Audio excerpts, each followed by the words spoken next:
Europe 1, 9h-5. La morale de l'info, Raphaël Antoven. Bonjour Raphaël. Bonjour Thomas. Alors on connaîtra les résultats du bac. Les premiers connaissent déjà les résultats du côté d'Aix-en-Provence-Marseille. Ça tombera un peu plus tard dans la matinée pour d'autres régions. La cuvée 2017 des perles du bac vient aussi de tomber. Un excellent cru où l'inculture est rehaussée par quelques notes de poésie. Mais mon oui, cher de Raphaël. l'avis des experts, c'est une très belle année et on n'a pas fini de les déguster. Pourtant, le mot de perle est équivoque, puisqu'il est à la lisière de la flatulence, la perle qu'on lâche, et du bijou.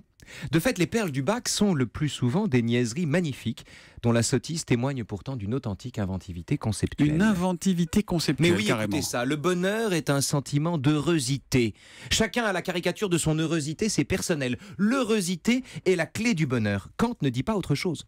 Sauf que, pour désigner ce bonheur empirique et miteux, ça n'est pas Kant, mais un élève de terminale qui a forgé le néologisme d'heurosité.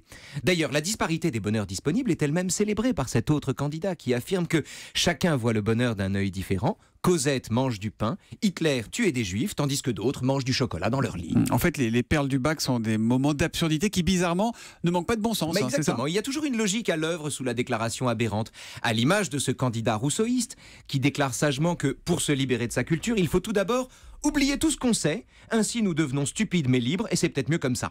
Cela dit, les meilleures perles ne sont pas celles qui témoignent d'un vague apprentissage dont la mémoire fournit ensuite une version rigolote, mais celles qui expriment une inculture profonde et maladroitement compensée par une tentative de rationalité. Par exemple, Raphaël. Eh bien, en réponse à la question de savoir s'il suffit d'observer pour connaître une question importante, un candidat a finement observé lui-même que, citation, Gilbert Montagnier, grand pianiste et chanteur français, connaissait très bien le solfège. Avec les perles du bac, l'enfance fait de la résistance, au cœur même de l'examen qui la congédie. Tantôt, on l'a vu, elle s'y prend par la candeur. Tantôt, c'est un cynisme naïf mais rationnel qui préside aux âneries. La canicule, par exemple, fait valoir un tel, et peut-être la solution pour résoudre le problème des retraites. Les gens au chômage, affirme cet autre, sont les premiers à faire grève dans la rue parce que leur salaire est gratuit. Mais chaque année, le sommet est atteint par ceux qui, prenant une métaphore au premier degré, opèrent des fusions stupéfiantes que les surréalistes n'auraient pas reniées, comme celle-ci. Le trou de la Sécu est de plus en plus grand au point que la France tout entière va bientôt tomber dedans. Et celle-là d'un futur historien clinique, le régime de Vichy a toujours été très bon pour la santé. Oh non.